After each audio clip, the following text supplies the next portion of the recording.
अस्सलाम वालेकुम।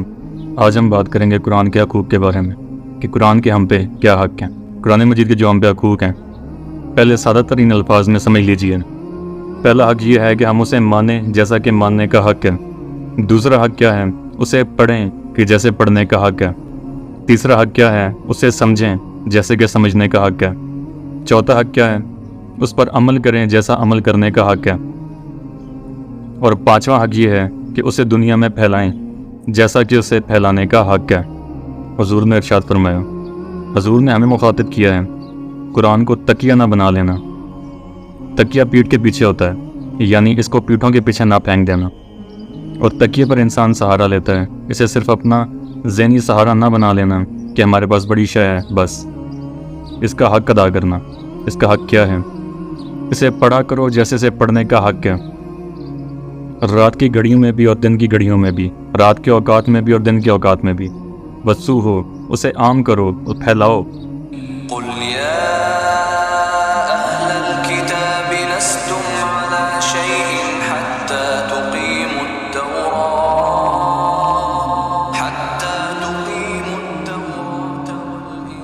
कह दीजिए नबी सल्लल्लाहु अलैहि वसल्लम,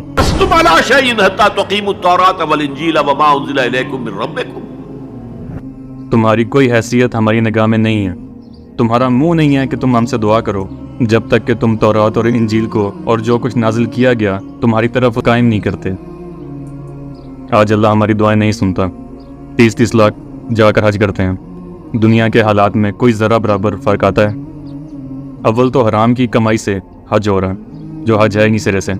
जो कुछ करते गए थे सूदी कारोबार, वही आकर दोबारा शुरू कर देते हैं। सरकारी मुलाजिम में तो जो रिश्वत पहले ले रहे थे उसके बाद आके दोबारा शुरू कर देते हैं। ये क्या है? ये तकज़ीब अमल है, जुटलाना है। तुमने अपना नसीब ये बना लिया कि तुम कुरान को जुटला रहे हो जैसे कि उन्होंने जुटलाया था।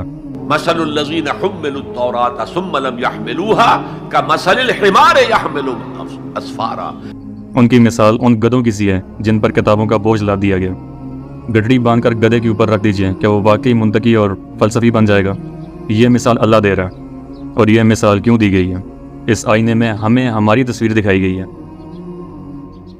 तुम अगर कुरान का हक अदा नहीं कर रहे तो तुम्हारी मिसाल वही है जो यहूद की थी। बुरी मिसाल है उस कौम की जिसने अल्लाह की आयत को जुटलाया। तो ज़बान से तो यहूदियों ने कभी नहीं जुटलाया था तौरात को, अमल से जुटलाया था। अब एक हदीस है कि हुजूर ने क्या फरमाया, तुम में से बेहतरीन वो लोग हैं जो कुरान सीखें और सिखाएं।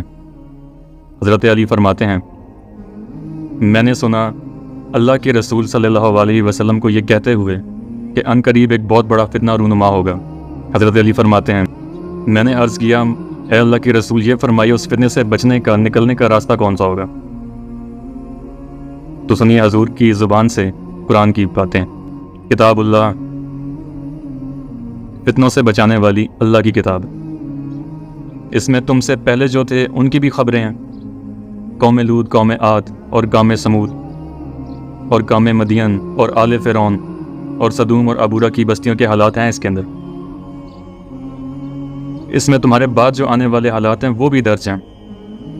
और जो भी इख्तलाफात तुम्हारे दरमियान होंगे उनका फ़ैसला भी इस किताब में मौजूद है। काश कि हम अपनी मजहबी इख्तलाफात को रफ़ा करने के लिए कुरान की तरफ रुजू करें। वो फ़ैसला कुन कलाम है, ये कुरान की आयत है। अगर कोई जब्बार शख्स अपनी सरकशी में इस कुरान को तर्क कर देगा, अल्लाह उसे पीस कर रख देगा। और जो कोई हिदायत हासिल करना चाहे कुरान के सिवा किसी और चीज़ से, अल्लाह उसे लाजमन गुमराह करेगा। किताब हिदायत तो ये है, और यहाँ पे कहा जाता है अकेले बैठ के तर्जमा करने वाला गुमराह हो जाएगा।